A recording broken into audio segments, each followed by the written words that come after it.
Some houses grow old, others grow haunted. It started with a draft. A cool breath of air that slipped past the closet door in the upstairs bedroom at 42 Maple Hollow Lane. Daniel Reese, the new owner of the house, noticed it on his third week thereafter the roof was fixed and the floors refinished after the paint was stripped from the windowsills, revealing layers of color someone had once chosen and then forgotten. The house had been empty for 17 years.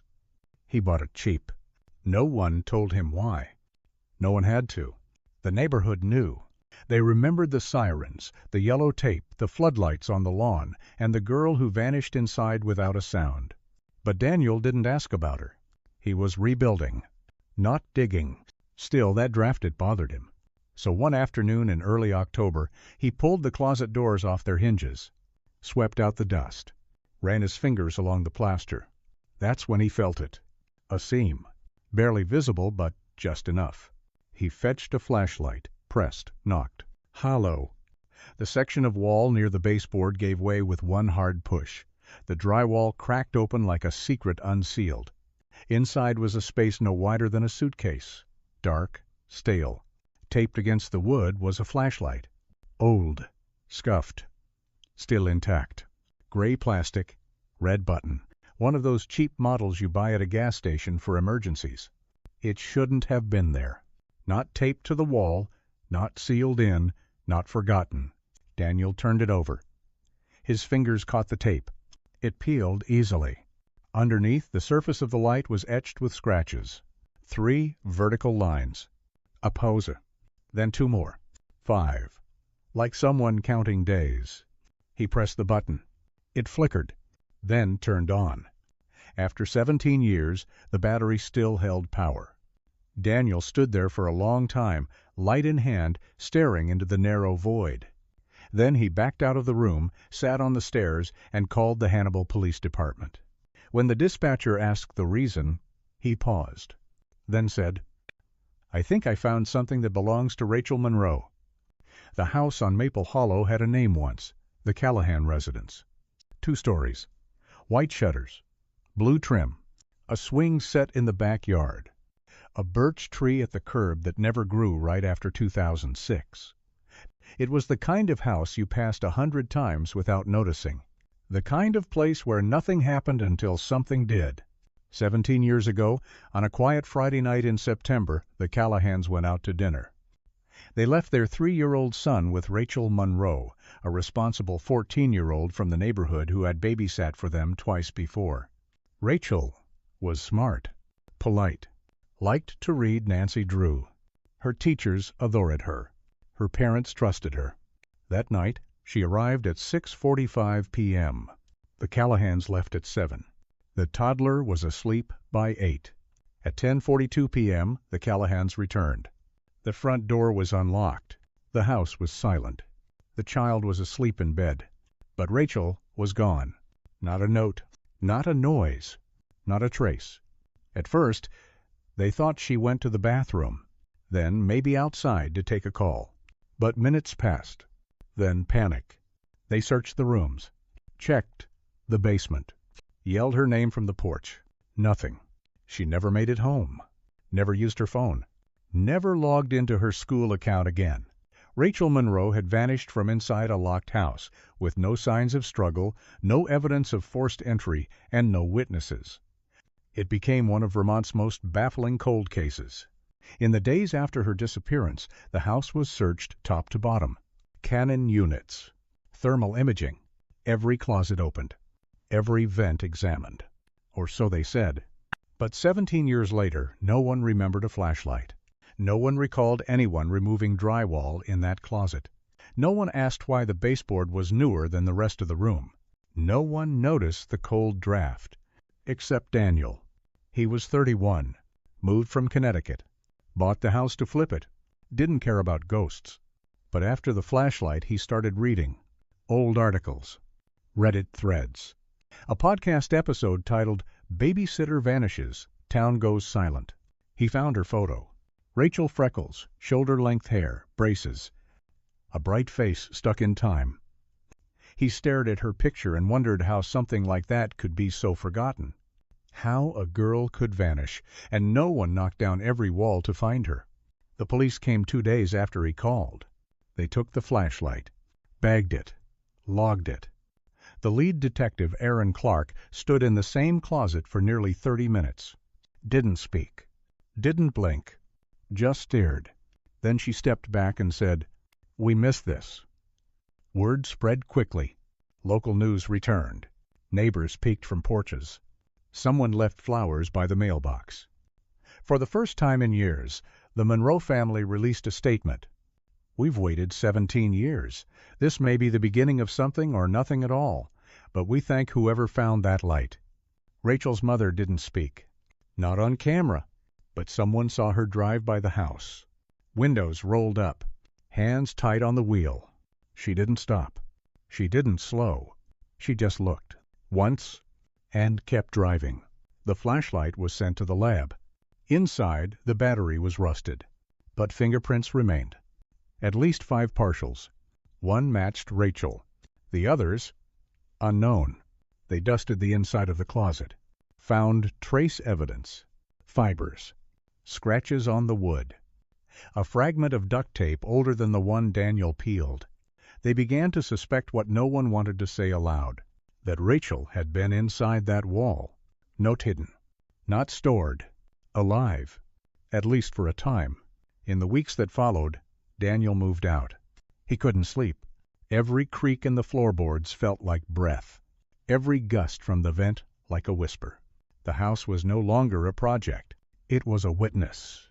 And it had started to talk. The real question now wasn't what happened to Rachel Monroe.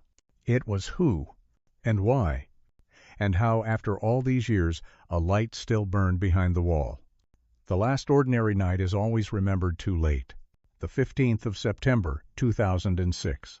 It was a Friday. The kind of evening when the sky softens early and the street lamps glow before anyone notices the sun has gone. Rachel Monroe stood at the end of her driveway, backpack slung over one shoulder, her hair tied in a lazy ponytail that had already started to loosen. She was 14, fresh into her freshman year at Branford High, quiet but not shy, the kind of girl teachers trusted and classmates forgot. That evening she wore her blue Converse, the one she doodled on in permanent marker, a gift from her older cousin who lived in Portland and listened to bands Rachel wasn't allowed to download.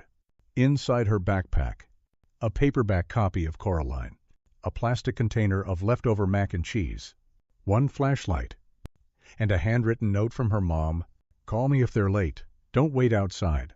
It was Rachel's 3rd time babysitting for the Callahans. The first 2 had been uneventful. Their toddler, Jacob, was a quiet boy who liked trains and apple juice. The house was clean. The parents were polite. It paid $20 for the night. Rachel didn't need the money. She just liked being asked. She crossed Maple Hollow Lane at 6:41 p.m. Rang the doorbell once. Waited. Mrs. Callahan opened the door, smiling, lipstick slightly uneven.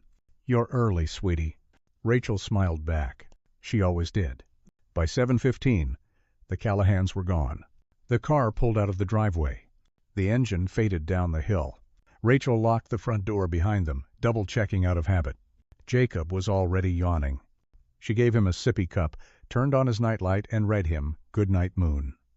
He fell asleep halfway through the page about the quiet old lady, whispering hush. Rachel stayed in the room for another 5 minutes just to be sure. Then she went downstairs, turned on the living room lamp, the one with the yellow shadand, sat on the couch. She pulled out her book, opened to chapter 4, and that was, as far as anyone knows, the last time anyone saw Rachel Monroe alive.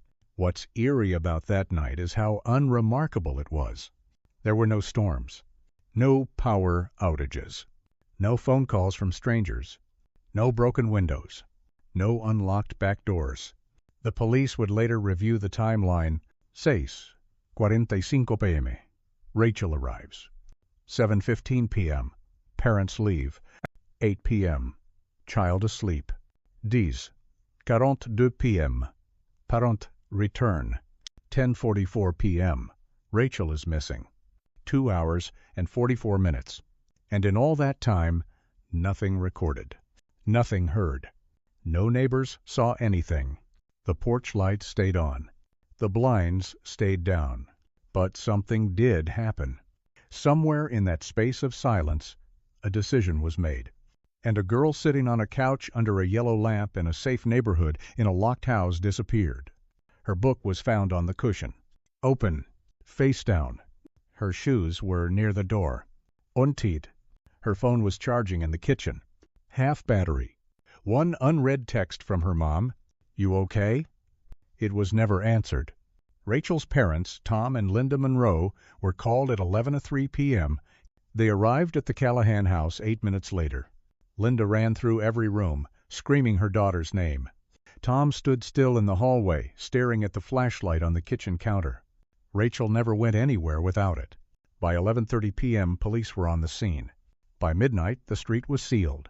Neighbors watched from behind curtains. Some brought coffee. Some brought theories.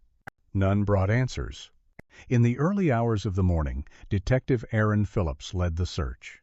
He was methodical, experienced, not prone to drama, but even he would later admit, I thought we'd find her in the attic, or hiding. Maybe just ran off scared. Kids do that. They searched every room, top to bottom, the attic, the basement, even the crawl space under the stairs. Nothing. No sign of struggle. No sign of escape. Only that yellow lamp still glowing in the corner. And the paperback book, face down. At 4:26 a.m., the search paused. The child still slept. Rachel was still gone. And someone noticed something else. The closet in the upstairs guest room was slightly ajar, but no one checked it. The report would later claim that room had already been cleared, but no one remembered who had done it. And by then, the footprint in the dust just inside the closet wall had been wiped away. Rachel's disappearance was front-page news for 3 days. Then, page 2. Then page 6. Then nowhere. There was no suspect. No known enemies. No ransom. No sign she ran away. Just a girl, in blue Converse, holding a flashlight, who walked into a house and never walked out. In the weeks that followed, theories bloomed like weeds. Some blamed the Callahans. Others blamed Rachel's parents. Some whispered about a man in a white van. Others claimed she was seen at a truck stop in New Hampshire. But every lead dead-ended. Every photo was someone else.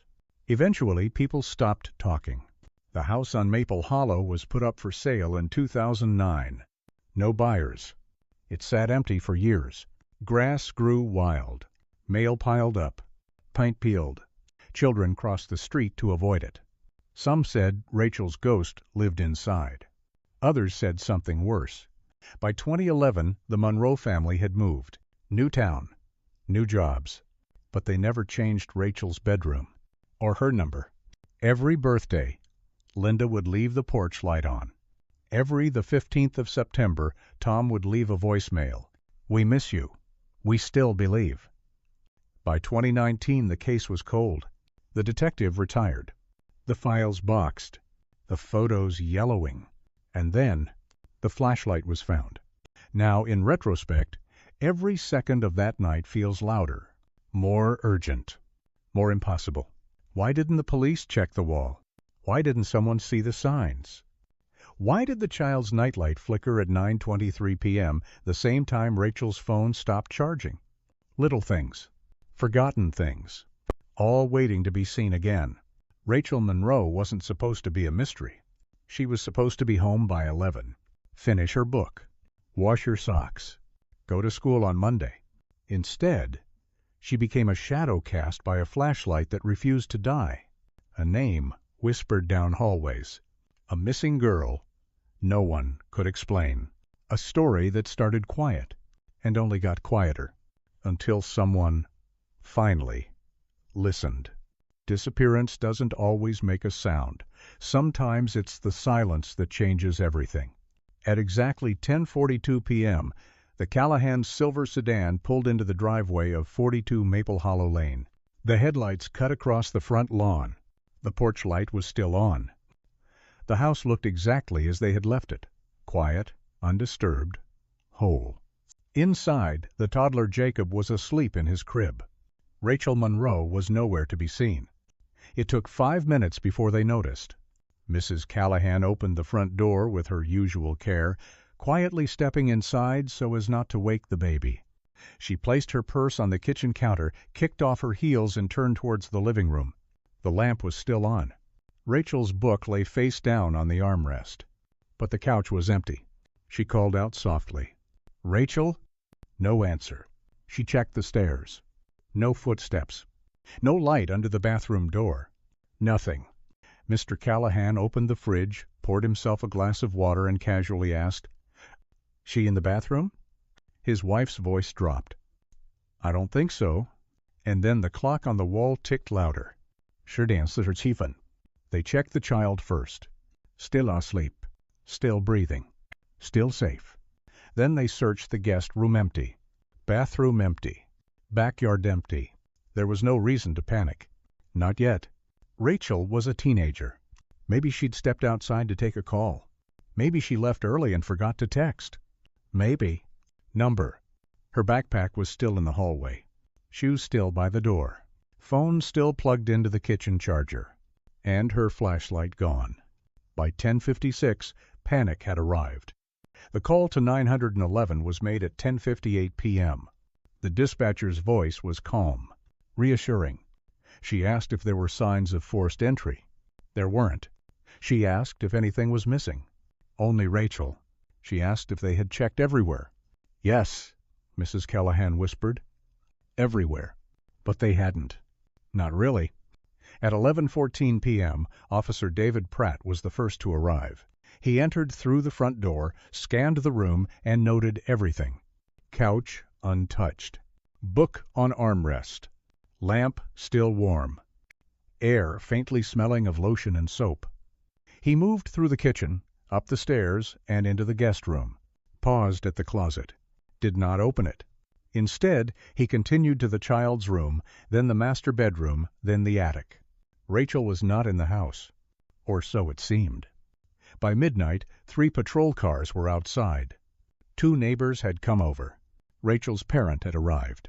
Linda Monroe collapsed in the hallway when she saw the couch. Tom stood in the kitchen, eyes locked on his daughter's phone still charging. "She wouldn't have left that," he said. "She wouldn't go without her flashlight." He was right. Rachel was cautious.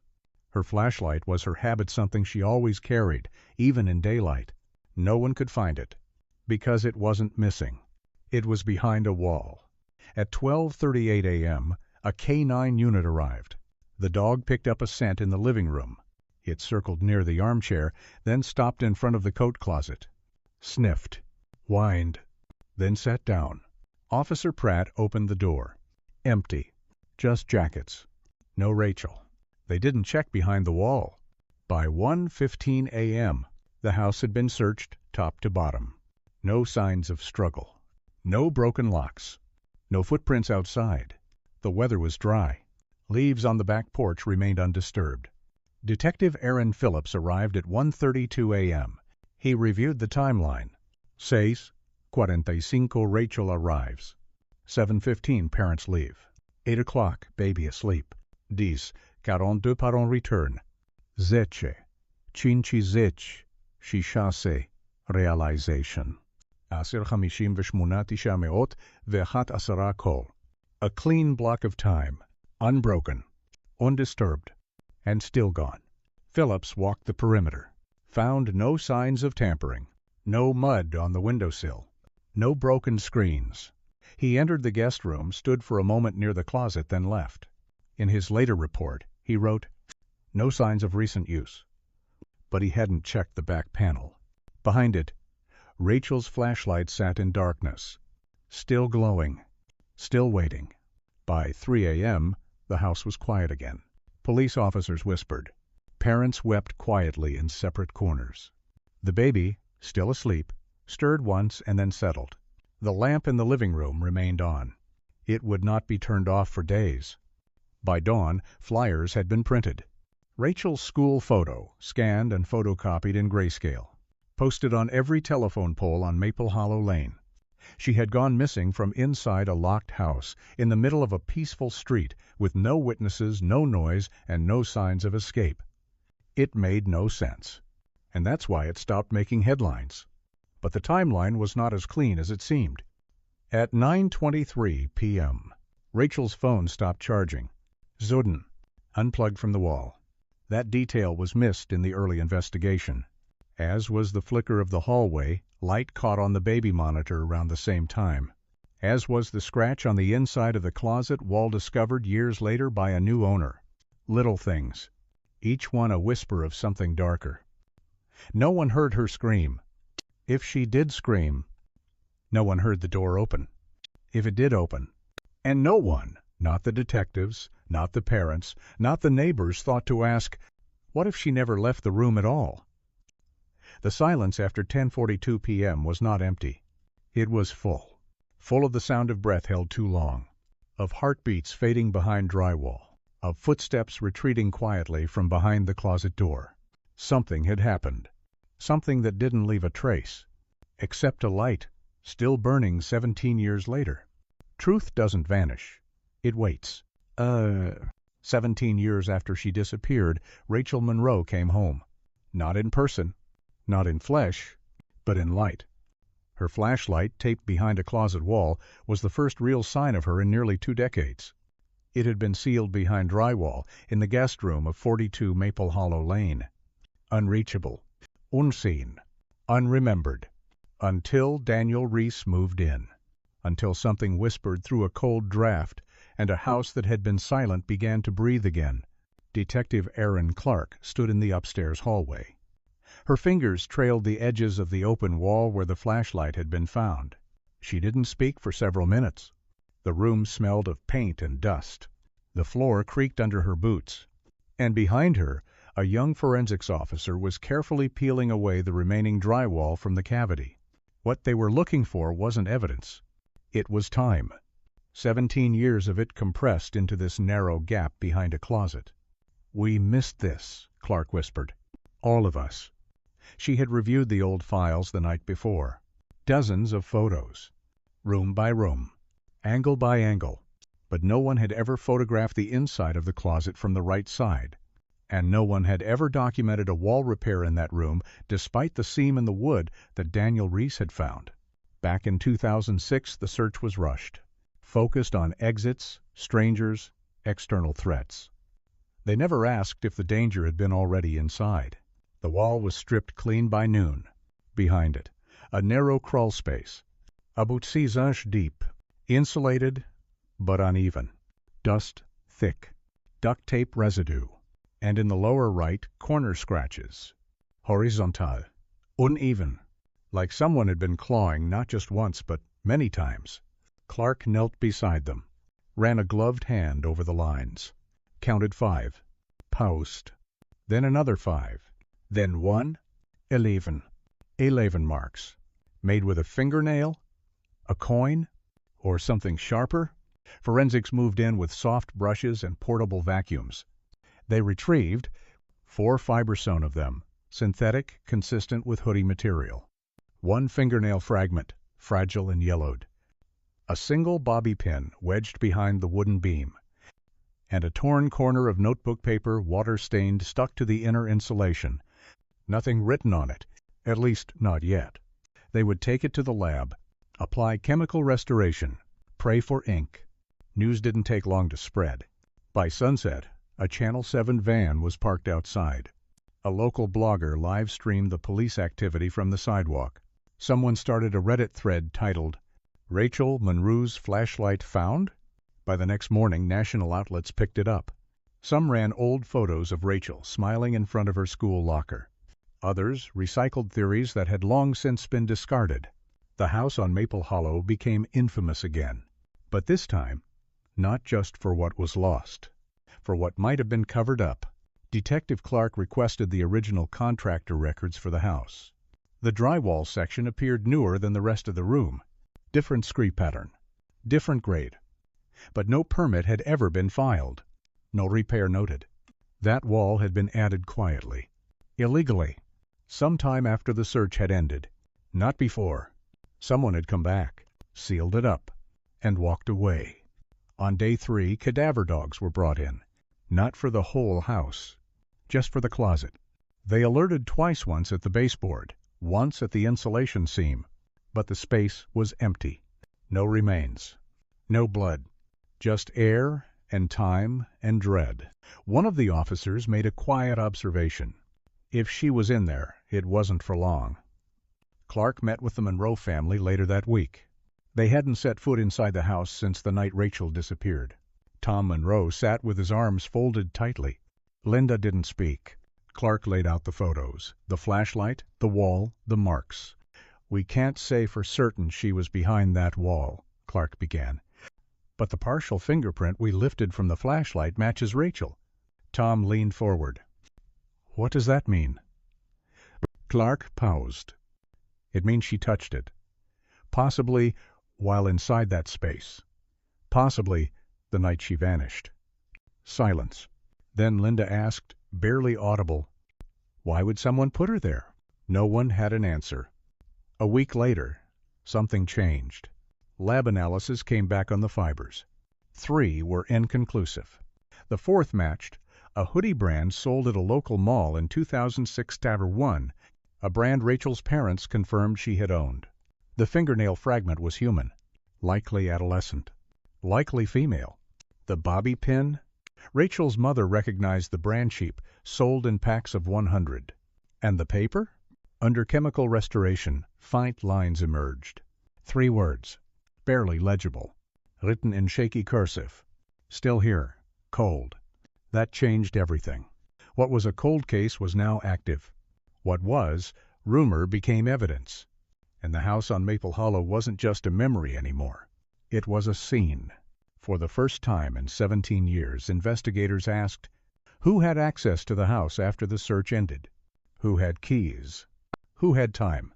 Who had something to hide? Suspicion, once dismissed, returned like a slow storm. Neighbors who had stopped talking started again.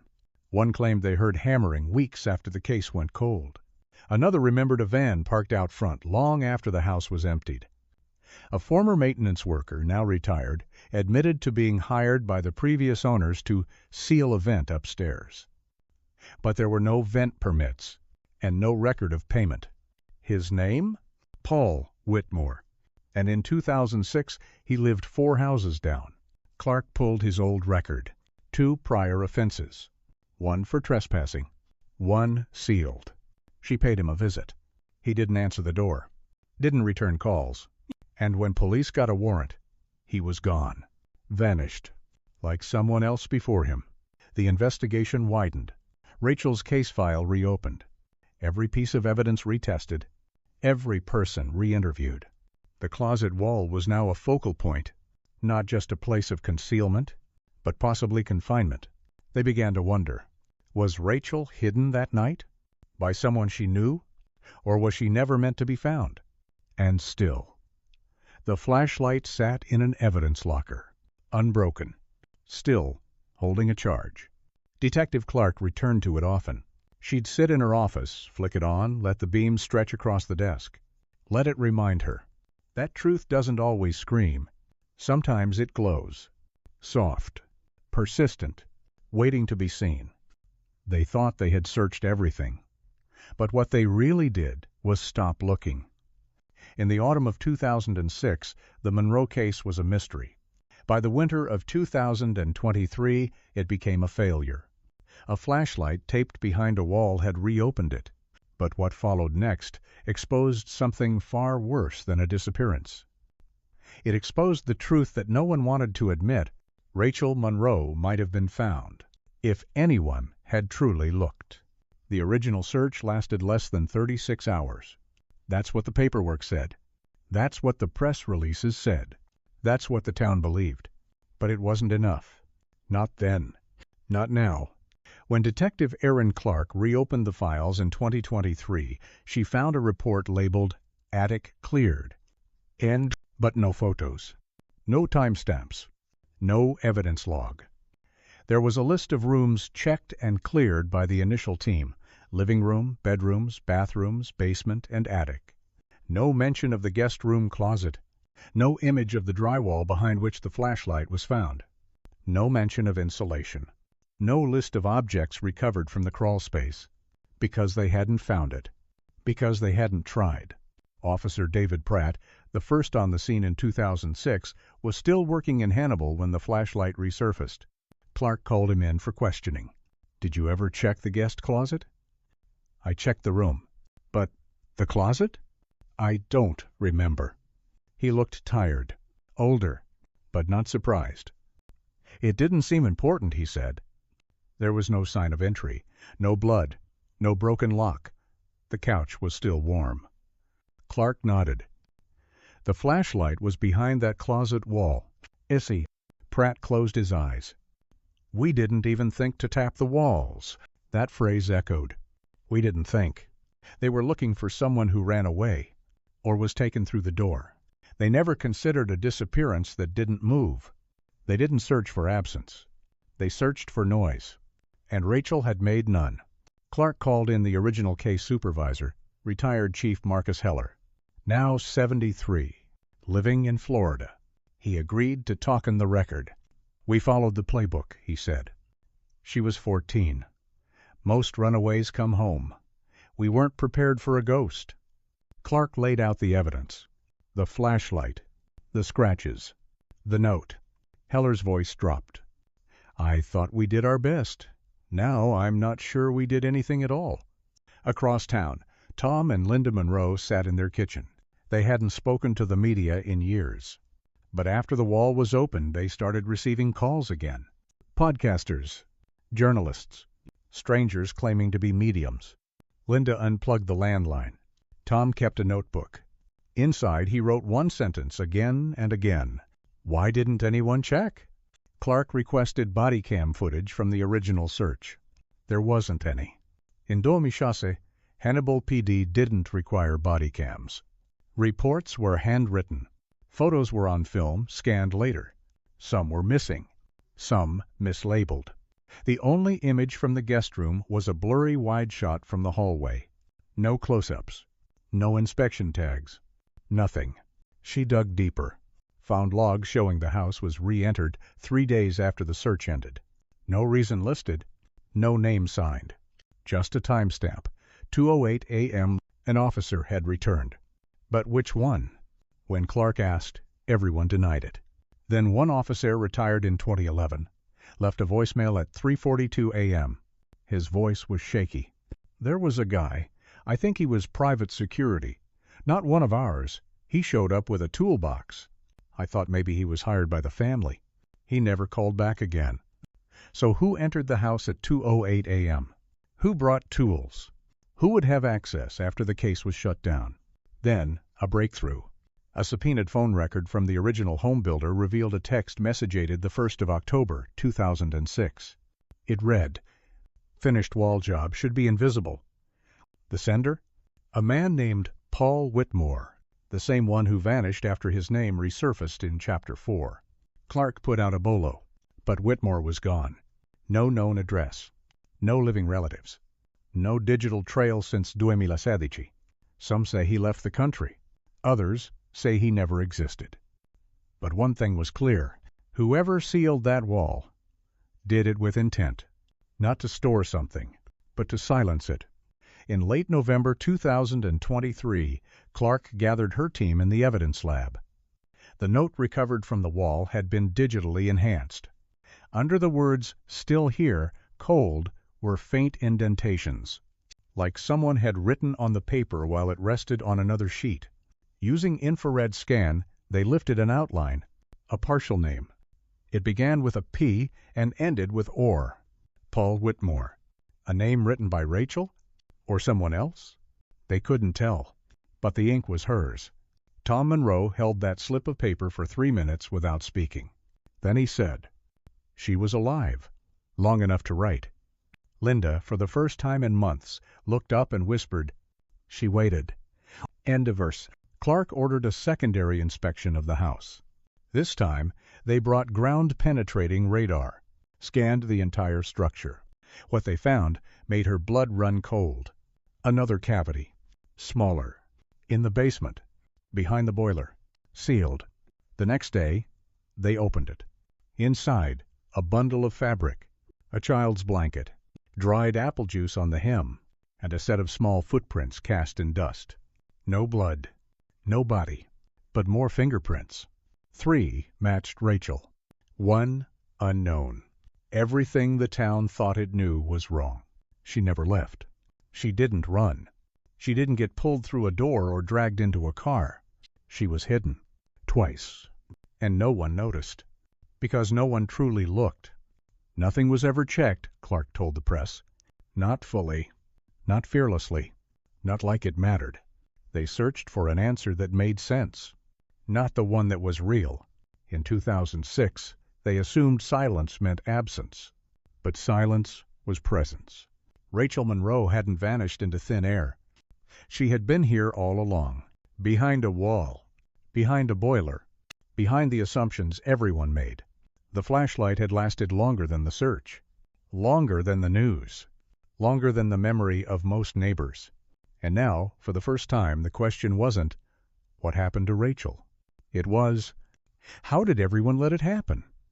Sometimes what isn't said is louder than anything else. Maple Hollow Lane was a quiet street. The kind of place where lawns stayed trimmed, driveways stayed swept, and the silence after dark was considered a virtue. But on the night of the 15th of September, 2006, someone should have heard something. Because something happened. Something impossible. And no one allegedly heard a thing. Detective Aaron Clark revisited the houses that surrounded 42 Maple Hollow. 17 years had passed. New owners, new sighting, new memories. But one house hadn't changed. Number 44, right next door, still had the same beige paneling, still had the same rose bushes by the mailbox, still belonged to Walter and Evelyn Dawson. In 2006, Walter Dawson was 58, retired school principal, known for mowing his lawn twice a week and returning library books early. Evelyn baked. A lot. Cookies for fundraisers. Pies for holidays. The kind of couple who knew every dog's name on the street, but not every kid's except maybe Rachel. Rachel had brought their paper in when they were out of town, fed their cat once. She waved every time she passed by. The Dawsons waved back. That was the extent of their relationship. Or so they said. Clark rang the doorbell. It took exactly 22 seconds before Walter opened the door. Older now. Thin hair. Hearing aid barely visible behind one ear. She showed her badge. Detective Clark. May I come in? He hesitated, then stepped aside. If this is about that girl? It is. He looked down. You're a little late, aren't you? They sat in a sunroom that smelled faintly of cinnamon and dust. Evelyn brought tea, then disappeared into the kitchen. Clark laid down a folder. The photo of Rachel. Then the flashlight. Then the wall. We're reopening the case. Evidence has surfaced.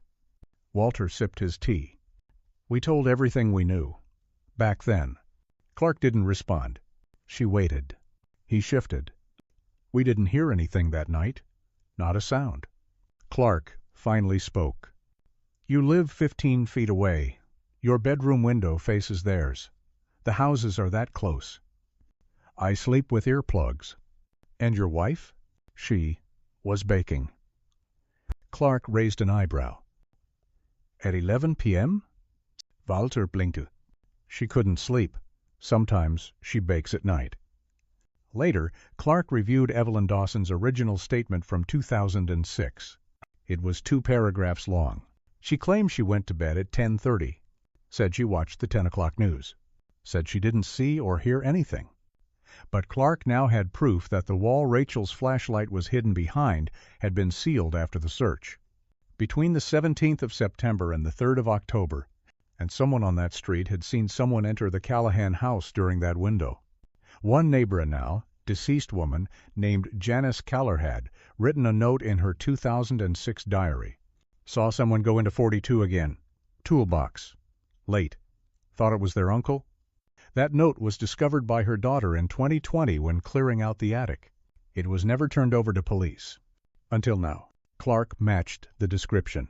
Male. Tall. Dark jacket. carried something heavy, entered the house through the back door at night. Whoever it was had to know the house was empty, had to know where to go, had to have access, and had to feel confident no one would stop him. Walter Dawson fit that description, but so did a dozen other men in town. Still Clark asked again, "Did you ever see anyone entering the house after the case went cold?" Walter paused. "Number. Hear anything unusual in those weeks?" "Number. Did you ever know a man named Paul Whitmore?" Silence. "Number." Clark waited. Then Evelyn's voice came from the kitchen. "He did work on our gutters once." Walter closed his eyes. Clark turned toward the kitchen. "Mrs. Dawson Paul Whitmore? When was that?" A pause. "Then." "I don't remember. Maybe before, or just after everything happened." Walter called him. Walter interjected quickly. "That was before. Way before." Evelyn stepped into the room, drying her hands. "No, I think it was after. I remember because Rachel's mom stopped by and gave us cookies that same week, pumpkin ones." Walter's voice sharpened. "You're misremembering." Evelyn's expression didn't change. "Maybe." But Clark had heard enough. She requested Whitmore's old invoice records from the gutter company he briefly worked for. There was one dated the 27th of September, 2006. Address: 44 Maple Hollow. Client: Walter Dawson. Job: minor drywall patching, exterior gutter repair. Drywall patching. Not guttas. Clark returned the next day with a warrant. Inside the Dawson garage they found a locked cabinet. Inside that cabinet, one rusted toolbox, a roll of duct tape, 2 spare drywall panels, and a small folded piece of paper with the number 42 scribbled on it. Clark called in evidence collection. Walter was taken in for questioning. He didn't say much until Clark showed him the photo of the flashlight again and read the note aloud. "Still here. Cold." His hands trembled. He looked at the table, and then he said, "I thought she was already gone." That statement changed the tone. "What do you mean?" Clark asked. "I mean, I didn't put her there. I was told to help fix something." "By who?" "He said he was family. Said the wall needed to be closed up before the bank saw it." "Who?" "I don't know." "You let a man seal a wall inside a house where a child had gone missing and you didn't ask questions?" Walter said nothing. "And what did you hear, Mr. Dawson?" A long pause. Then a thump. He described hearing it the night Rachel vanished, sometime around 9:30 p.m. He was outside with the trash. He heard a thump, a short, sharp sound, not like something falling, more like something resisting. But he didn't check. He assumed it was a raccoon, or the neighbors, or the wind. "I didn't know," he whispered. "I didn't want to know." The truth wasn't just buried behind a wall. It had echoed between houses, reflected off windows, and sat quietly in the minds of people who convinced themselves that silence meant safety, that if they didn't see it, they weren't responsible for it. But Rachel Monroe's case had never been about what was visible. It was about what everyone chose not to see. Walter Dawson was never charged. Insuffisante évidence. No proof of direct involvement. Only complicity. But the damage had already been done. The neighbor who heard nothing had heard something. He just didn't listen.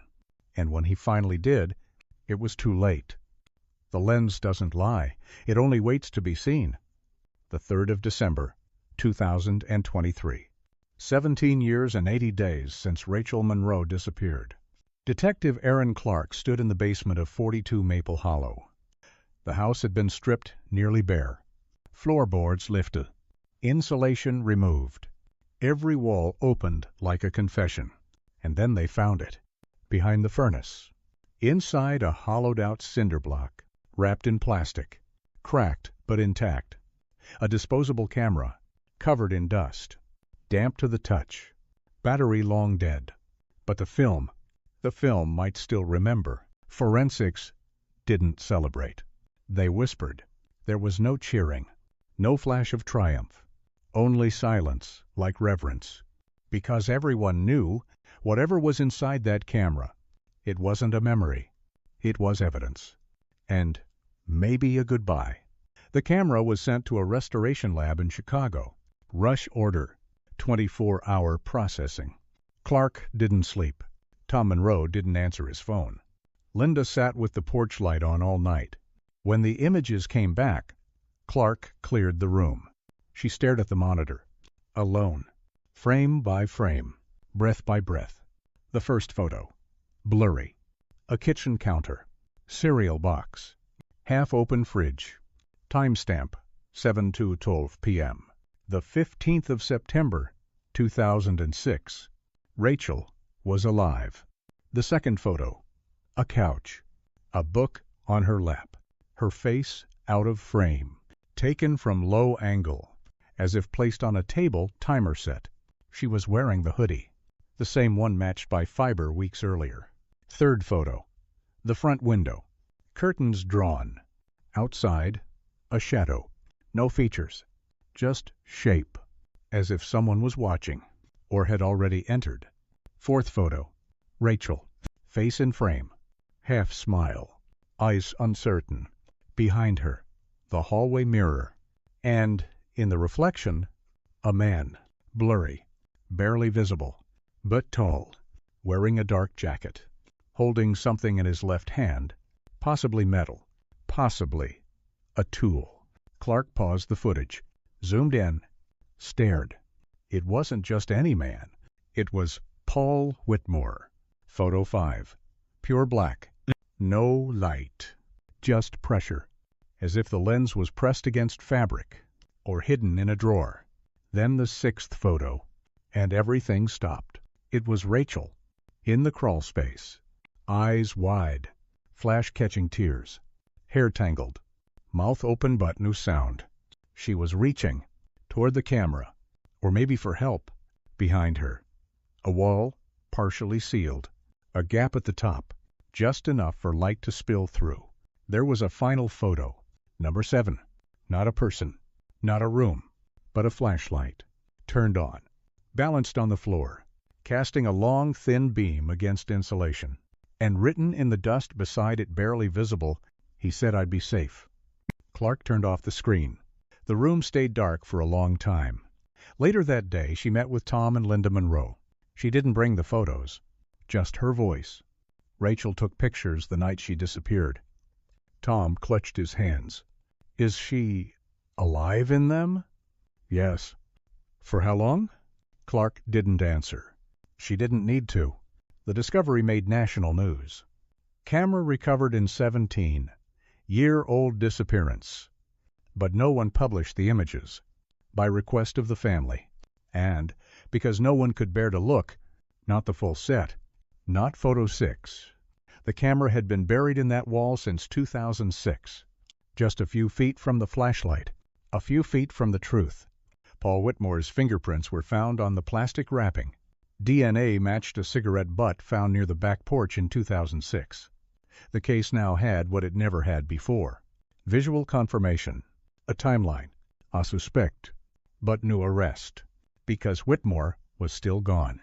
The police released an updated sketch. Posted surveillance from nearby states. Interpol was notified. But he had vanished. Just like Rachel. Only colder. Only freer. Clark sat alone that night, reviewing the crawl space footage. She stared at the scratches on the wood again, counted them slowly. 11. She whispered them aloud. 1, 2, 3.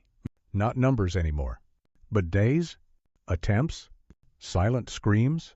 The flashlight was returned to the Monroe family, still functional, still dimly alive.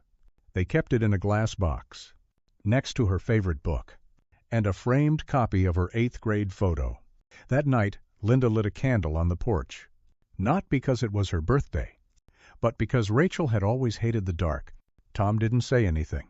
He just turned on the flashlight and left it glowing through the window, facing outward, as if still waiting. It wasn't just a wall. It was a witness. The house on Maple Hollow Lane still stands. Paint peeling. Grass overgrown. Mailbox empty. But it remembers. Not with voice, not with sound, but in the way old wood warps when it's been holding something in for too long, in the way dust never quite settles over the same spot, and in the way silence grows loud when no one else is around. After the camera was found, the investigation hit a wall. Literally. There were no new sightings of Paul Whitmore, no fingerprints elsewhere, no trail. The last known ATM withdrawal in his name was made 3 days after Rachel's disappearance. Seabay, from a gas station 2 towns over. The camera had been placed in the wall days after that, which meant he came back. He sealed her in. And then he disappeared. There was no trial, no arrest, only evidence. A flashlight, a wall, a camera, and a town that stopped sleeping quite so soundly. Detective Erin Clark submitted her final report on the 1st of February, 2024. It was 113 pages long. At the end, she wrote, "Rachel Monroe was not lost. She was hidden by someone who knew how to vanish, and by a town that chose not to see." The Monroe family moved away 6 weeks later. Not far, just enough. They left the porch light on one final time. Then they shut the door without looking back. Inside, the flashlight was gone. In its place taped to the closet wall where it had been found was a new note, written by Linda Monroe. 3 words. "We see you." The house was marked for demolition, but neighbors protested. Some called it sacred. Others called it haunted. A memorial plaque was proposed, then withdrawn. Because what do you say on metal and stone when the girl you lost was behind your wall the whole time? Clark visited one last time. Alone. She stood in the closet. No flashlight now, just Kit. She pressed her hand against the inner panel. Felt nothing. Heard nothing. But somehow it felt like it was breathing. Still. Still here. Still cold. She took a final photograph. Not of the wall, not of the scratches, but of the space. Empty, but full of memory. She didn't keep it. She mailed it to the Monroe family with a single sentence written on the back. "She didn't vanish. We just didn't listen." And Tom Monroe framed it, hung it in the hallway of their new house, right beside Rachel's middle school certificate. When people asked, he said, "It's not a photo, it's a lesson." And the wall? It was taken down by contractors in early spring. Nothing more was found. No more notes. No more evidence. Just fragments. Of plaster. Of silence. Of time. But the town never forgot. Every year since, on the 15th of September, candles appear on the sidewalk in front of 42 Maple Hollow. No one admits who leaves them. Some say it's the new owners. Others say it's Clark. One year, a child left a flashlight. Still working. Still on. We tell ourselves that walls don't talk. But sometimes they remember. And when they do, it's not with words. It's with what they refuse to let go of. A flashlight. A whisper. A final photo. Rachel Monroe never made it out of that closet, but her light did.